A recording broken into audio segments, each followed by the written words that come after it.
Dans cette partie de l'interview, Bernard de Montréal et Daniel Ménard discutent de l'influence du monde des morts sur le monde des vivants.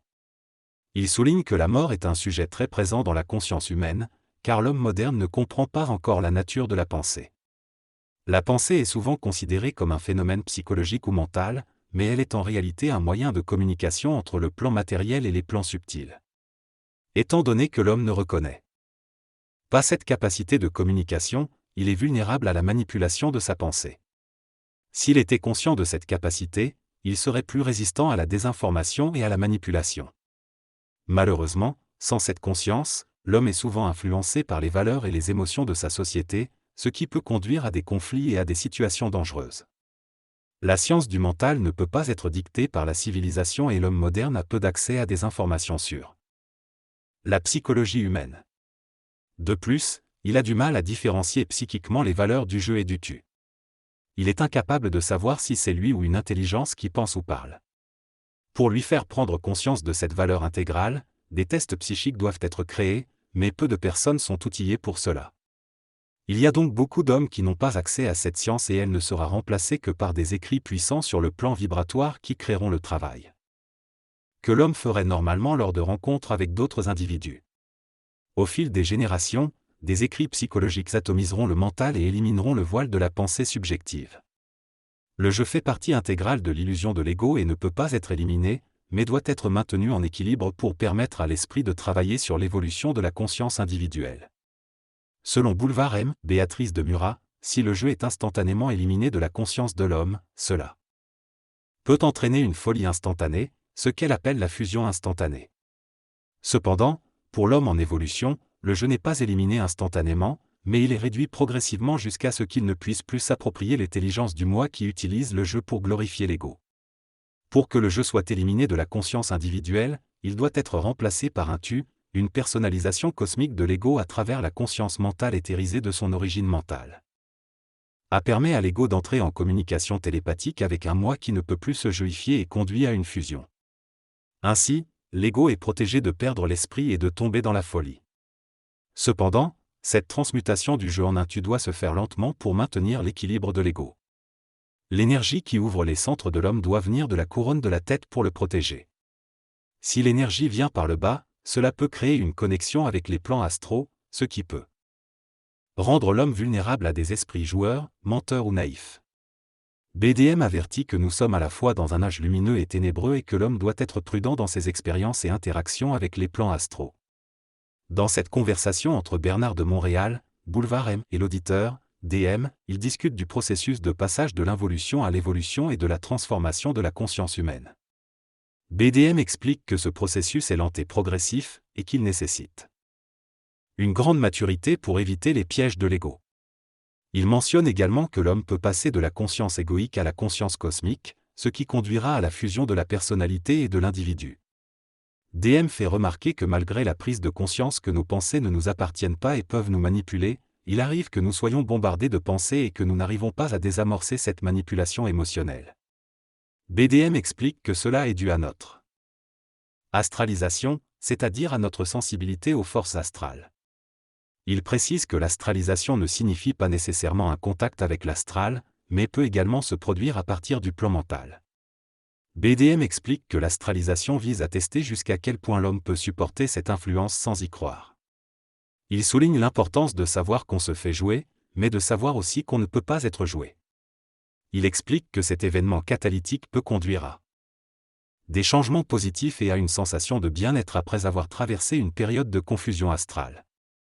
En conclusion, BDM explique que l'homme doit s'habituer à ce processus d'astralisation, en étant conscient de son pouvoir sur son propre état de conscience et en développant la capacité à passer d'un état de confusion astrale à un état de bien-être et de clarté mentale.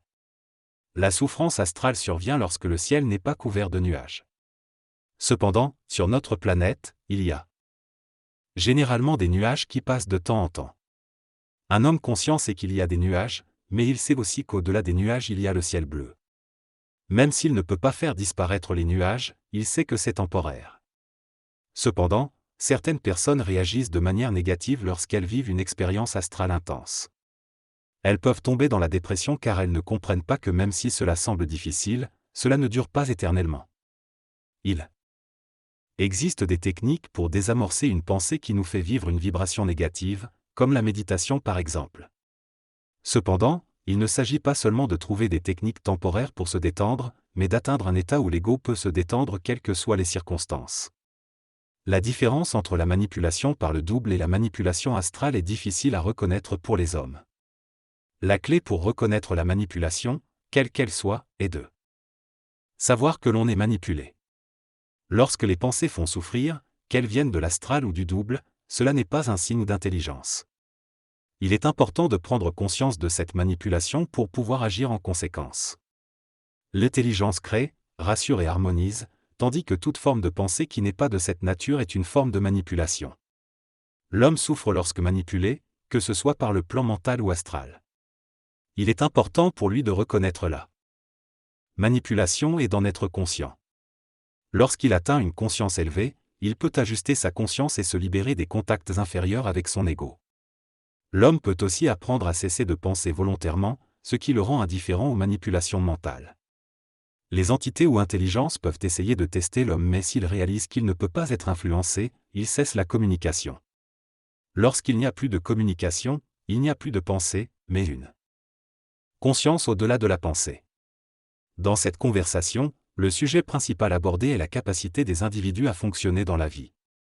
Le maître répond que cela est possible grâce à l'énergie de la communication. Il explique que la communication est la manifestation concrète de cette énergie, qui se manifeste à travers la parole. La discussion avance sur le fait que certaines personnes ont l'impression de devoir réfléchir et prendre des décisions avant d'agir, alors que d'autres sont capables de prendre des décisions instantanées, sans avoir à penser au préalable. Le maître explique que cela dépend de la qualité créative et sécurisée du mental de chacun. Lorsqu'il est question de personnes qui ne pensent pas, le maître affirme qu'elles ne peuvent pas être manipulées, car la pensée ne se réfléchit pas dans leur conscience. Il donne l'exemple d'un échange d'insultes. Si quelqu'un lui dit une vulgarité, cela n'a aucun effet sur lui, car il ne pense pas à y réagir. Ensuite, la conversation se dirige vers la tension qui peut exister entre deux personnes lors d'un conflit verbal. Le maître explique que si les deux individus sont capables de voir les mots comme des manifestations éphémères qui passent à travers eux, cela peut permettre de réduire l'escalade de l'agressivité et du rapport de force. Il encourage également l'idée de tester de façon créative la qualité mentale de leur énergie, sans chercher à avoir raison, afin de favoriser un véritable échange et une évolution mutuelle. Le maître insiste sur le fait que cette approche n'est pas une simple technique, mais plutôt un mouvement créatif qui émane de l'esprit. Il conclut en disant que tous les êtres ont de l'intelligence à un certain niveau et que lorsque cette approche est mise en pratique, les individus peuvent évoluer et interagir d'une manière plus constructive, passant de l'affrontement face à une véritable interface. Il est possible de donner à autrui le droit absolu de s'exprimer en reconnaissant que son expression ne vient pas de son ego personnel mais d'un fondement d'intelligence. Cependant, cela prendra du temps pour que la personne commence à voir son propre ego et entame un dialogue plus créatif et absolu. Pour perfectionner ce processus, il faut savoir qu'il existe et l'actualiser avec des personnes qui respectent la même loi de l'esprit.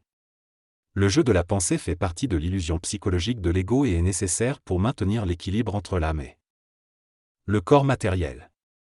Au cours de l'évolution, l'homme réalise progressivement l'illusion de ce jeu et développe une conscience mentale créative. Le fait de savoir cela contribue à désamorcer progressivement l'importance accordée au jeu, mais il est également possible de passer par des déceptions et des tourments pour le comprendre pleinement. Le savoir prépare l'ego à cette réalisation, mais la réalisation elle-même permet une fusion instantanée avec cette compréhension. Il est important pour l'homme de se sensibiliser à ce que les autres savent et ont dit, car cela lui permet de tester la validité universelle des connaissances. Certains hommes ont la capacité d'aider les autres à comprendre des concepts complexes liés à l'évolution de la conscience humaine. Chaque homme rencontre les personnes qui sont en mesure de l'aider dans son propre cheminement spirituel. Si l'homme entre en contact avec une science précise et exacte, il pourra constater par lui-même sa validité en fonction de sa propre capacité à l'éprouver intérieurement. Par exemple, si l'homme se trouve confronté à des entités astrales qui l'empêchent de découvrir le secret de la pensée, cela peut indiquer qu'il est en contact avec des énergies négatives. Si l'homme avait été en contact avec l'invisible depuis si longtemps, il aurait atteint un niveau d'évolution avancé. L'astral ne peut pas donner à l'homme l'intelligence psychique et mentale, cela fait partie du monde de la mort. pour avoir accès à la réalité. Aux zones d'intelligence en dehors de la vérité et du mensonge, l'homme doit substituer la connivence avec les forces astrales par une connexion avec son esprit. Une fois que l'homme est capable de le faire, il a déjà gagné une partie dans l'évolution de sa conscience. Le reste dépend de l'évolution, du temps et de la prise de conscience des facultés psychiques de l'homme. C'est un travail qui se fait entre la source et l'homme. Selon le passage, l'homme évolue vers un surhomme grâce à la liberté et au développement embryonnaire. Cependant, pour atteindre cette évolution, l'homme doit être en contact avec des sources d'informations qui ne sont pas définissables selon la loi du vrai et du faux, mais plutôt dans la spiritualité des nations et des races. Cela lui permettrait de se libérer des mémoires astrales de sa race. L'auteur souligne également que certains peuples ont été polarisés par leur grande spiritualité au point de ne plus pouvoir voir au-delà de la conscience ancestrale, engendrant ainsi des conflits durables. Il affirme que les conflits actuels sont nécessaires pour détruire l'esprit médiéval de l'humanité et neutraliser les forces astrales qui font partie de cet esprit. L'auteur indique que les événements mondiaux sont déjà marqués et que les hommes jouent un rôle dans cette programmation collective de la Terre. Il souligne que l'homme ne peut pas changer son destin, mais seulement ce qu'il croit de l'avenir. Dans les temps de tribulation où le cosmos se mêle au planétaire, chaque homme est à sa place et chaque événement est prévu. En conclusion, l'auteur explique que l'homme doit évoluer vers la conscience planétaire cosmique morontielle en se libérant des mémoires astrales de sa race, mais les événements actuels sont déjà prédestinés et l'homme ne peut pas changer son destin. L'homme doit avancer sur son chemin sans craindre les événements liés à l'évolution de la Terre et à la transformation de la conscience. Il doit se débarrasser de la conscience ancestrale symbolisée par les idées archaïques et continuer son chemin sans problème. Cela rappelle les paroles du Nazaréen qui disait de rester sur la montagne et de ne pas descendre dans la vallée. En d'autres termes, l'homme doit se concentrer sur ses propres affaires.